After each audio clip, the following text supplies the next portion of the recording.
Roger being the man that Goriosa fell in love with was honestly something I hadn't even considered. And look, I'm sure I'm not the only one. Because I mean, the obvious conclusion after finding out that she was also a member of the Rock's Pirates is that one of them was the target of her affection. My personal bet has always been on Newgate, due to the very hostile interaction between her and Stussy during the God Valley flashback. Or I guess I should get used to clarifying it as the first God Valley flashback, because it definitely feels like this current flashback that we're in that was supposed to focus in on Loki, then quickly shift over to his father, then somehow Rox ended up taking center stage, and now we have both Garp and Roger making an appearance. It just really feels like God Valley is what all of this is building up to. But back to Goriosa, her and Stussy's brief little argument on God Valley gave me the impression that the former Empress wasn't so happy with her being so clingy to Whitebeard. Maybe a bit jealous, which is why I assumed she had a thing for him as well, though it could have easily been Rox or any one of the other men on the crew. But Roger being the one that had infected her with the very troublesome lovesickness does make her story a bit more interesting. Because now, instead of simply joining the Rock's Pirates due to being in love with one of its members, only to be either flat out rejected at every turn, or for the one that she was in love with to die before their romance could bear fruit, it's implied that she joined the crew simply for the chance to meet Roger more frequently.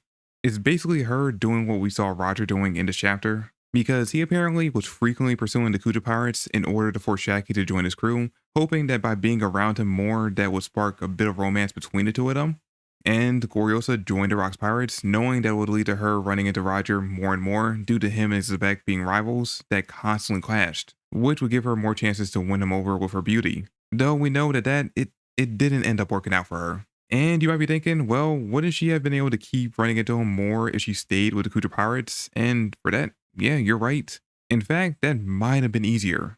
Because with Zebek, she had to sail where he sailed, going to whatever island or nation next held the key to helping him achieve his ultimate goal, hoping to run into Roger at some point during that voyage. While as captain of the Kuja Pirates, she got to choose their every destination, and they were the ones being pursued by Roger. And the crew were basically celebrities, especially Goriosa and Shaki, treated like they were a modern day Japanese idol group more so than pirates, so really all she had to do was park the ship at an island, wait for word to spread that they were there, and boom, the rider pirates would have essentially come running. And that's probably how their dynamic worked for a long time, but after this particular meeting we see in this chapter, it seems like Goriosa's lovesickness started taking a turn for the worse, and she was forced to leave the island and crew in pursuit of Roger in order to avoid dying, making Shaki now both the new empress and captain of the Kuja Pirates. Well, for a bit anyway. Because, as we know, she also eventually falls under the love sickness and is forced to leave Amazon Lily in order to pursue Rayleigh.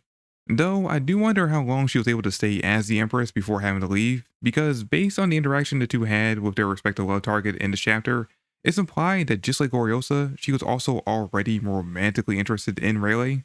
Though it is also kind of played up as her just casually flirting with him to get a reaction, since he's the only one on the crew that's not essentially foaming at the mouth by just looking at her. So maybe that pesky disease called love hadn't worked its way into her heart just yet. Also, we do get to see the Kuja pirate that ruled as Empress after Shaki and before Boa. Her name is Tritoma, though she does look a bit different in this shot than she did when Oda first revealed her. But I imagine that's because when we see her in this chapter, she looks like she might still be in her teens, maybe 19, 18, something around there, while the SBS picture that Oda gave us originally looked like she was in maybe her mid to late 20s.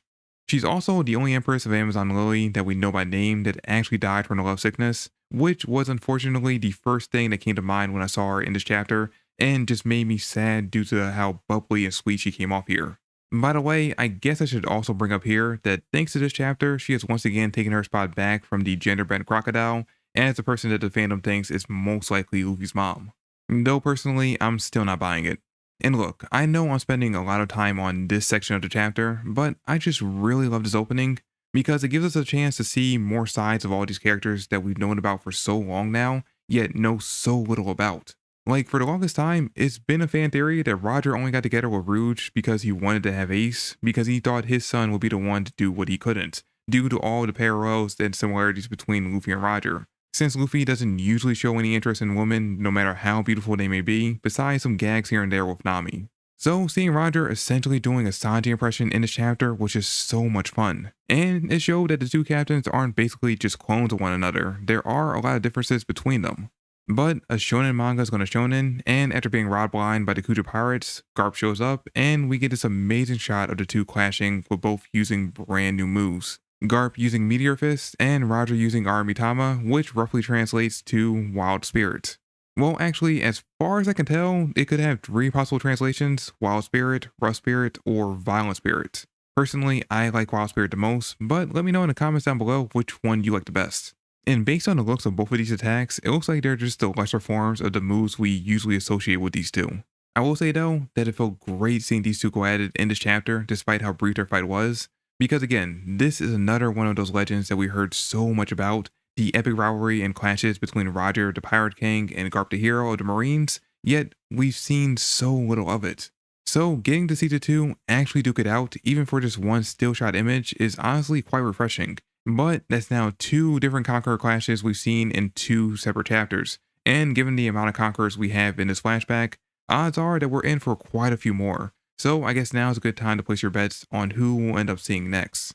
Moving over to Elbaf though, to briefly focus back in on the characters this flashback is supposed to be following, we check in just as a fisherman giant rescued Loki from drowning. That's fisherman, not fishman. And as it turns out, the young prince has stolen one of the giant's boats and tried to sail by himself, hoping to somehow meet up with Rocks and join his crew, which ended up resulting in the ship sinking, angering the fisherman, who, despite Harold being right there, had no fear in taking his anger out on Loki. Which look, I get that Loki was 100% in the wrong here, but Harold not even slightly coming to his defense when his son was being threatened by the other giant is really not a good look. Especially since when we do see him speak up in anger during the scene, it was towards Loki, who had just lashed out at Ida. Again, I get it, 100% Loki's fault, but the more we see of Harold's relationship with Loki, the harder it gets to defend him against the bad dad allegations, especially when we look at things from Loki's perspective.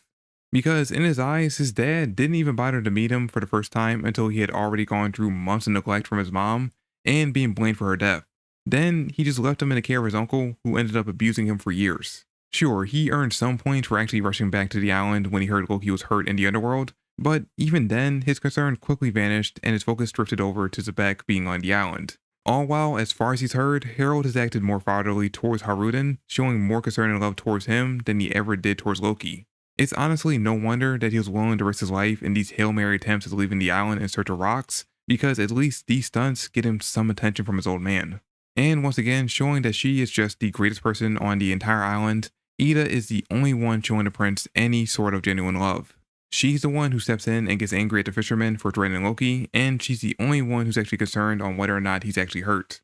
She even offers to take him in and raise him while his father's away, which is what in my opinion Harold should have done in the first place. She doesn't even get upset when he accuses her of just wanting to use him so that she can move into the palace. She just smiles and thinks he's being cute.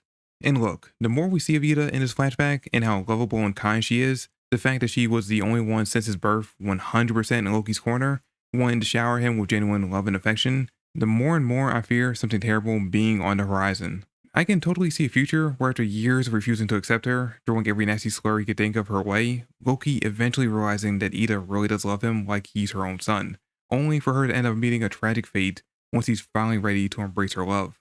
I hope I'm wrong. I'm really still pulling for the Ida is Mosa theory to be true, but each and every chapter of this flashback has me on edge, worried that this will be the one where we see this sweet character unfortunately meet her end.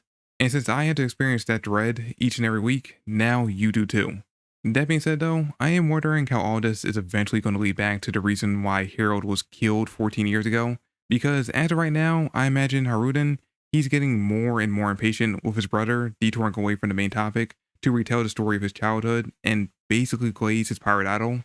He's like, bruh, just tell me how dad died. Though I imagine after that part about Roger and Garp's clash, Luffy is excitedly waiting for Loki to drop more info about him, especially if it eventually leads to new info about Shanks. He probably even forgot about what's going on in the Sun Realm currently because of it. The point is though, the more we see of this flashback, the more I start to question exactly how this all ties into the world government, mainly Emu, assassinating Harold, especially since Rock should have absolutely nothing to do with those events. But thanks to the ending of this chapter, we might have an answer as to how this is all connected. Because as we finally check back in with the real star of this flashback, Rocks, we head over to Hachinosu, where we finally get to meet the final member of the crew mentioned by Sengoku back in chapter 957, Silver Axe, apparently formerly known as Kyo the Wicked, who shows off exactly why he earned that title immediately by crushing the skull of some unfortunate pirate stupid enough to try and kick him when he was asking for directions. All we really get of him is this one scene and finding out that apparently he was Shiki's rival at some point, So I am looking forward to seeing more of him in future chapters. But one thing that is kind of interesting to point out is that he apparently came to the island looking to join Rocks. He wasn't recruited by him. Which is implied the same happened with Kaido once we switch over to the rest of the crew, as Rocks blasted 2 eye holes in the giant rock at the center of the island, giving it the skull design that we're used to seeing. And during the scene, he goes over the 2 main objectives they need to accomplish in order to reach his goal of taking over the entire world. The second objective is the one most of the internet is currently focused in on, that being somehow finding and recruiting the legendary Galila giants to their side, who were thought to be the frozen giants we saw all the way back on Punk Hazard. We don't know exactly why they're so important just yet, besides being powerful allies by default since they're giants, many of who had the ancient warrior blood in them like Harold and Loki. But my best guess is that maybe he wanted them to build him an unstoppable ship, or more likely, that Zebek knew about the ancient weapons and he needed them to help him build Uranus. It's really going to come down to exactly how old these giants were and when they were captured, because if that's what Zebek's plan is for them, then they likely were alive during the void century, or at the very least their parents were and passed down their knowledge over to them. In fact, that's likely the reason why the government went through the effort to capture them, to make sure anyone with the knowledge of that time and the ancient weapons were snuffed out. That being said though, I'm not putting too much of my focus on that plotline for now, because based on what we know, Rox never succeeded in finding them, or even if he did find them, he never found a way to revive them from being frozen. But it is worth making a mental note of, because I believe every goal we see Rox fail to accomplish during this flashback, we'll see his son eventually succeed in doing. So, moving on to the other objective that he mentions in this chapter, there are 2 devil fruits that he's after. One of them being the devil fruit on Elbaf. This is one of the main reasons why he is so focused in on recruiting Carol to his crew, because he needs that fruit on his side to achieve his ultimate goal, and it will only reach its full power if Harold eats it. Though I imagine anyone who carries the royal blood will do, it's just that being an adult makes Harold a more attractive recruit than Loki. Plus, we do find out that Zebek actually does consider Harold a close friend, and even gets into a brief fight with Kaido when the latter insults Harold. Again, the more we see of Zebek, the more likable he becomes, which is not something that I ever saw coming. Now, we have no idea what the second fruit is as of right now, but many do think he's referring to the Nika fruit, with him knowing that the one on Elbaf isn't it. But I want to focus in on the Elbaf fruit for now, because I think that is what ties this whole thing back to Harold's death. Because I believe all this focus being put on Rox, and us watching in real time Loki becoming obsessed with him, is leading to the young prince stealing away the devil fruit, sneaking over to Hachinosu, and trying to use it as a bargaining chip so that Rox will let him join the crew. And during all this is when agents of the World Gov will successfully infiltrate the island, steal that devil fruit away to use as a prize during their next hunt, and lead to Rox chasing them to God Valley, which would ultimately end in his early death. That really feels like the reason why we're taking the time to build up and focus in on Rox during what was supposed to be a flashback that revealed how Harold actually died. And if I'm right about what's coming next, then that could be why the World Gov eventually tried to play ball with Harold in an attempt to either barter or outright steal the devil fruit from him after it was eventually returned to the island. And once he discovered what they were really after, he tried to keep them from getting the fruit, which resulted in his light being snuffed out too. Honestly, this is the course for Oda to take that makes the most sense to me if we're planning to do the God Valley flashback during this arc, because it's the clearest way to connect the events to Harold and Loki, who, as far as we know, weren't anywhere near there when the whole event went down. But do let me know your thoughts in the comments down below. Thank you all for watching, and I look forward to seeing you all again in the next video.